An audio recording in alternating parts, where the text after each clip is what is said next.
வாழ்க்கையில ஜெயிக்கணும். யார் ஜெயிச்சவன்? பணம் இருக்கிறவன் ஜெயிப்பான். நீங்க உடனே 100ல் எவனாவது ஒருத்தர் தோத்து போனவனையே மனசுல வச்சுக்கூட. பணம் இருக்கிறவன் தான் சார் மற்றவங்களால் அடையாளம் காணப்படுகிறான். இல்ல மீதி பேருக்கு அடையாளமே இல்லை சார். பணம் என்பது உங்களுடைய அடையாளம் என்பதை மறந்து விடாதீர்கள். எங்க தாத்தா இருந்தார் சார், 80 வயசு இருந்தார். எங்க தாத்தா வேலை செஞ்சு சம்பாரிச்சு சேர்த்து 3 வீடு மயிலாப்பூர்ல வாங்கினாரு. அந்த சொத்து எங்களுக்கு வச்சுட்டு போனார். எங்கள் தாத்தா வாழ்க்கையில வெற்றி அடைஞ்சார். 3 வீடு வசதியா வாழ்ந்து இறந்தாரு ரிட்டையர்மெண்ட்டுக்கு அப்புறம். இன்னைக்கும் எங்க தாத்தாவை மறக்காம கும்பிடுறோம். ஏன்? வீடு வச்சுட்டு போனார். ஆமாங்க, வருஷம் திவசம் கொடுப்போம். எது? ஒரு வீடு எங்களுக்கு வந்தது, ஒரு வீடு எங்கள் பெரியப்பாக்கு, இன்னொன்று வந்து எங்கள் அத்தைக்கு. ஆளுக்கு ஒரு வீடு. ஸோ 3 பேரும் ஒன்றா இன்றைக்கும் ஒத்துமையாக திவசம் கொடுக்குறாங்க. ஏன்? எங்கள் தாத்தா வீடு வச்சுட்டு போனார். எங்கள் தாத்தா இன்றும் வாழ்ந்து கொண்டு இருக்கிறார். எங்கள் தாத்தா 4வது தலைமுறை வந்துட்டார்.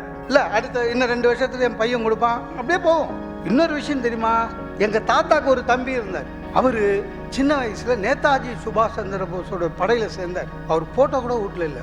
ஏன்னா 10 வயசு சம்பாதிக்கல. ஆக வாழ்க்கையில வெற்றி என்பது என்ன? அதுதான்.